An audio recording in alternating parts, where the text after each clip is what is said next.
Hello, friends. Welcome to the English Speaking Podcast, your friendly space for learning real, everyday English in a simple and natural way. I'm Jennifer. And I'm Daniel. We're truly happy you're here with us today.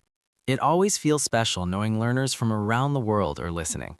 It really does. And today we're talking about something very real and very human, how to talk about your daily struggles in English. I love this topic because everyone has struggles. Big ones, small ones, serious ones, even funny ones. We all deal with challenges every single day. Exactly. And when you can talk about your struggles in English, your conversations become more natural. You can connect with people, share your feelings, and even ask for advice. That's so true. When you say something like, I struggle with waking up early, suddenly people understand you better. It makes your English sound honest and real. And don't worry, we're going to make everything simple. We'll learn useful phrases, look at common daily struggles, and help you avoid common mistakes. Yes, and we'll also give you practical examples so you can use these expressions in your real life immediately. Before we begin, we just want to say thank you for learning with us on the English Speaking Podcast. It means a lot to us. It really does. Seeing you improve step by step is the best feeling. All right, Daniel, let's start by learning some useful phrases you can use when talking about struggles. Yes, because before we talk about specific problems, you need the right expressions to describe them naturally. One of the most common phrases is, I struggle with. For example, I struggle with time management, or I struggle with waking up early. Another very natural phrase is, I have trouble with. Like, I have trouble focusing at work, or I have trouble saving money. You can also say, I find it difficult to. For example, I find it difficult to stay organized. That sounds very natural. And a very common modern phrase is, I can't seem to.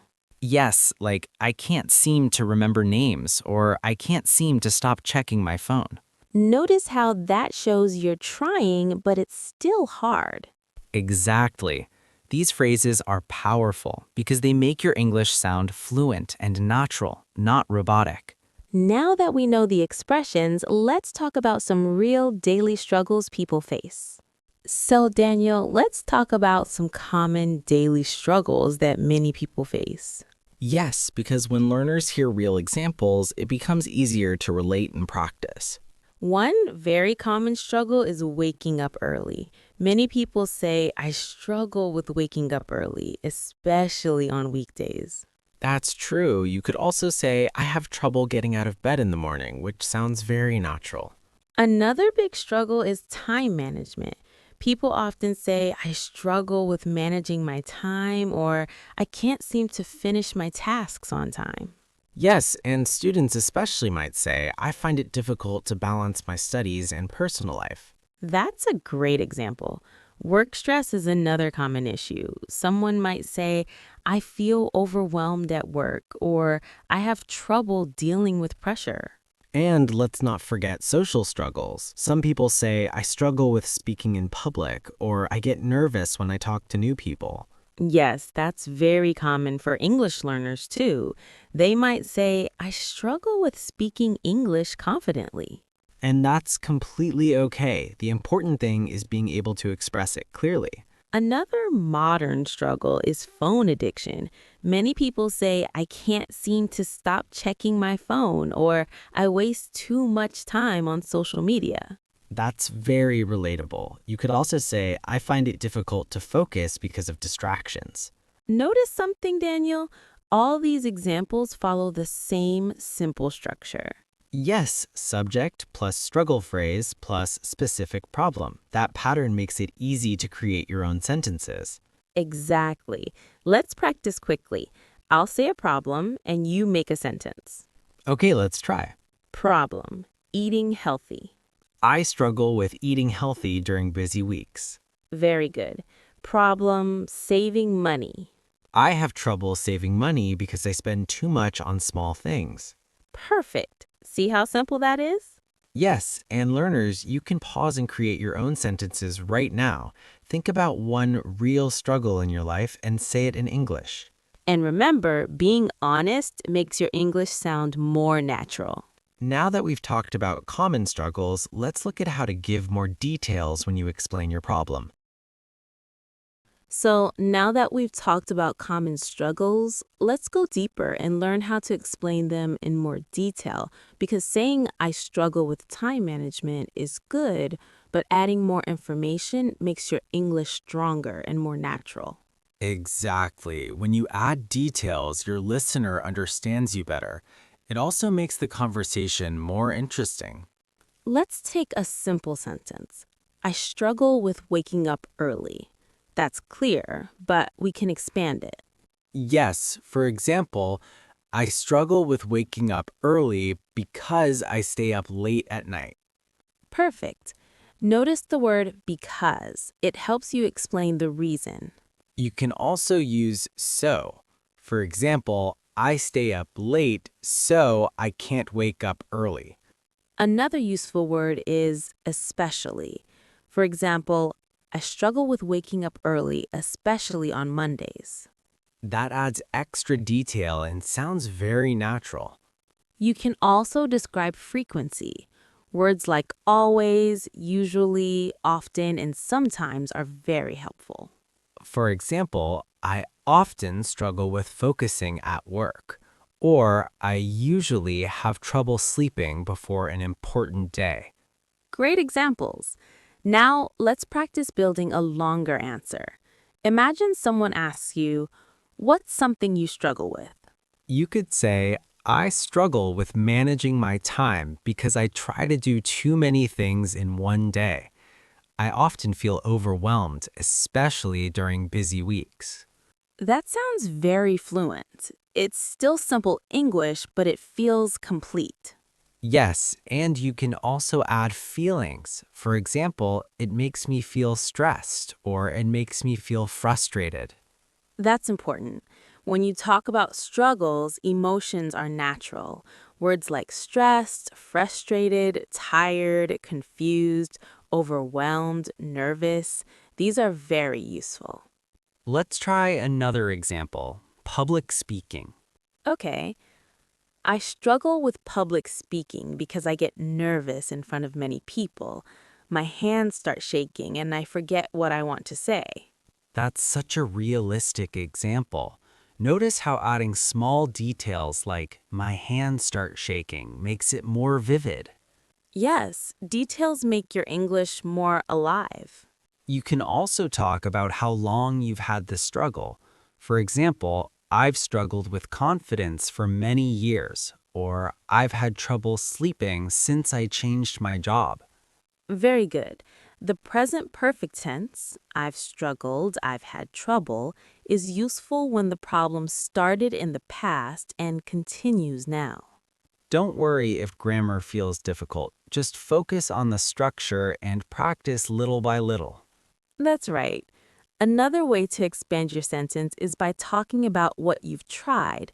For example, I struggle with saving money, but I've started tracking my expenses. Or, I find it difficult to stay organized, so I'm trying to use a planner. That shows effort and growth. It makes your conversation more positive. Exactly. So let's build a full example together. Okay.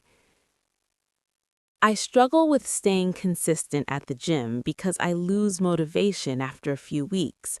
I often feel disappointed in myself, but I'm trying to build a better routine. That sounds honest and natural, and it's not complicated English. Learners, here's your mini practice. Think of one struggle. Now answer these 4 questions. What is the struggle? Why does it happen? How does it make you feel? What are you doing about it? If you answered those 4 questions, you can easily speak for 30 to 60 seconds in English. And that's powerful practice. Now that we know how to explain struggles clearly, let's talk about something very important: common mistakes learners make when talking about problems. Now let's talk about common mistakes learners make when talking about their problems or struggles in English. This part is very important because sometimes the problem is not vocabulary, it's small grammar mistakes. Yes, and the good news is these mistakes are very easy to fix once you become aware of them. One very common mistake is using the wrong verb form. For example, many learners say, I am struggle with English. Right, but that's incorrect. The correct sentence is I struggle with English or I am struggling with English. Exactly. After am, is, or are, you need the verb with ing. So it should be I am struggling, not I am struggle. Another common mistake is saying I have many stress.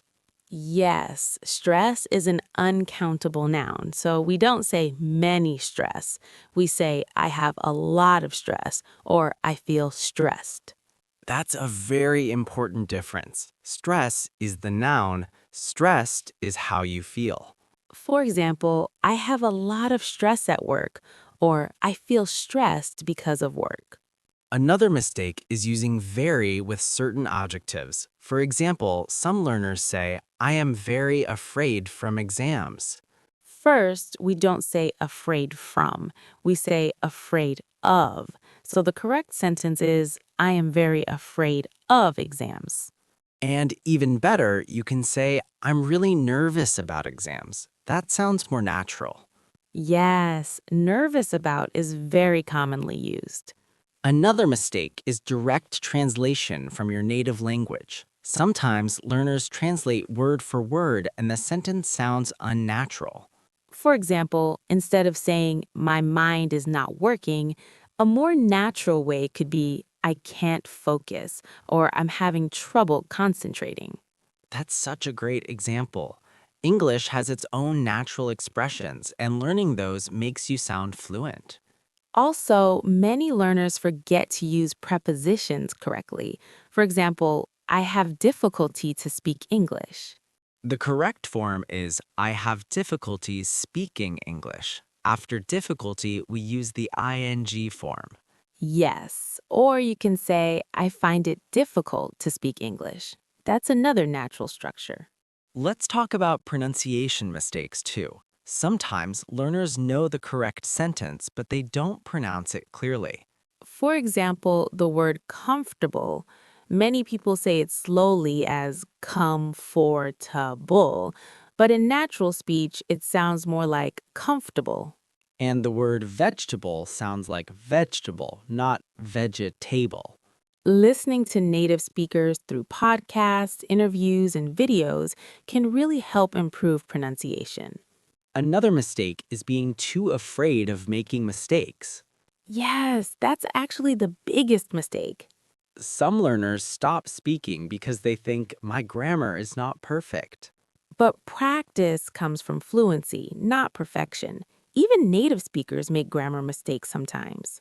Exactly. Communication is the goal, not perfect grammar. Let's practice correcting sentences. I'll say a wrong sentence and you correct it. Okay, let's try. I am agree with you. The correct sentence is I agree with you. Good. Next, she has a lot of problems in her life since 5 years. That should be it. She has had a lot of problems in her life for 5 years. Very good. We use for with a period of time. See, small changes make a big difference. So remember, focus on correct verb forms, prepositions, natural expressions, and don't be afraid to speak. In the next part, we'll talk about how to turn your struggles into confident conversations and how to respond when someone gives you advice. Now let's move to something very important: how to keep a conversation going when you're talking about your struggles or your goals in learning English. Yes, because many learners can answer one question, but after that, the conversation stops. Exactly. Someone asks, how's your English learning going? And you say, it's fine. And that's it. Conversation finished. So today we'll learn how to expand your answers and sound more confident and natural. Let's start with a simple question. How is your English improving? Instead of saying it's okay, you can say it's improving slowly, but I still struggle with speaking fluently.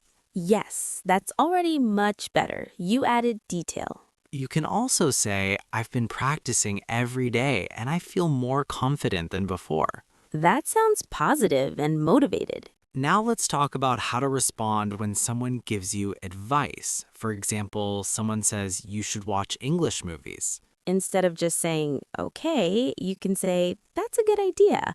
I'll start watching with subtitles first. Or you can, I've tried that before, but I find podcasts more helpful.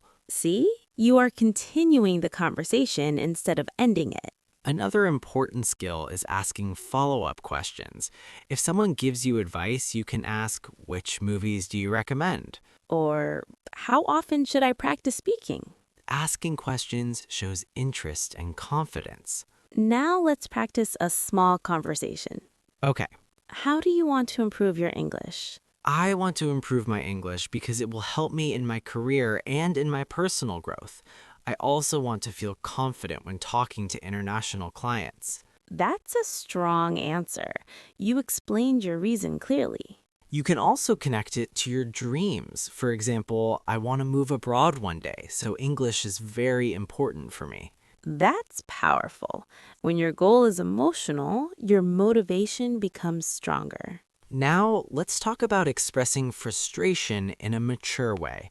Instead of saying English is very difficult, I can't do it, try saying sometimes I feel frustrated, but I know I can improve with practice. That sounds confident and positive. Yes, language learning is a journey. Some days you feel great, some days you feel stuck. And that's completely normal. Another useful expression is I'm working on improving my vocabulary. Or, I'm trying to think in English instead of translating. That's a very advanced strategy, thinking in English. When you stop translating in your head and start forming thoughts directly in English, your fluency improves faster. Let's also talk about confidence in speaking. Many learners say, I feel shy when I speak English. A better, fuller answer could be, I feel shy when I speak English because I'm afraid of making mistakes, but I'm trying to overcome that fear. That shows self-awareness and determination. Exactly. And remember, mistakes are proof that you are learning. If you wait until you are perfect, you will never start speaking confidently. So, here's your challenge. Next time someone asks about your English learning journey, don't give a one-word answer. Give a complete, thoughtful response. Add your feelings, your goals, your struggles, and your progress. Because communication is not just about grammar. It's about expressing who you are. And when you start expressing yourself fully in English, that's when real fluency begins. And now we've reached the final part of today's episode. Yes, and this part is very special because we're going to talk about confidence, the most important key to speaking English fluently. Grammar is important. Vocabulary is important. But confidence changes everything. Absolutely. You can know 1,000 words, but if you're afraid to speak, those words will stay in your mind. So, how do we build confidence? First, accept that mistakes are normal. Every fluent speaker you admire once struggled just like you. Second, practice consistently, even if it's just 10 minutes a day. Small daily practice is better than studying for 5 hours once a week. Third, speak out loud. Don't just read silently. Your mouth needs practice too. You can talk to yourself in English, describe your day, say what you're doing. For example, I'm making tea or I'm getting ready for work. That might sound simple, but it builds automatic thinking in English. Another powerful habit is recording yourself. Yes, when you record yourself speaking for 1 or 2 minutes, you can notice your pronunciation and grammar mistakes. And don't judge yourself harshly. Listen like a teacher, not like a critic. Exactly. Improvement happens when you observe, not when you criticize yourself. Also, surround yourself with English. Change your phone language to English. Follow English pages. Listen to podcasts while walking or cooking. Make English part of your daily life, not just a subject you study. And remember your reason. Why did you start learning English? Maybe it's for your career. Maybe it's for confidence. Maybe it's for moving abroad one day. Whatever your reason is, keep it close to your heart. That reason will push you on days when you feel tired. Before we end, let's give our listeners one final message. Don't wait to be perfect. Start speaking now. Your accent doesn't matter as much as your courage. Your mistakes don't define you. Your effort does. And every sentence you speak brings you one step closer to fluency. We hope today's conversation helped you feel more motivated and more confident. If you enjoyed this episode of our English speaking podcast, make sure to like, share, and subscribe so you don't miss the next one. Keep practicing, keep believing in yourself. And we'll see you in the next episode.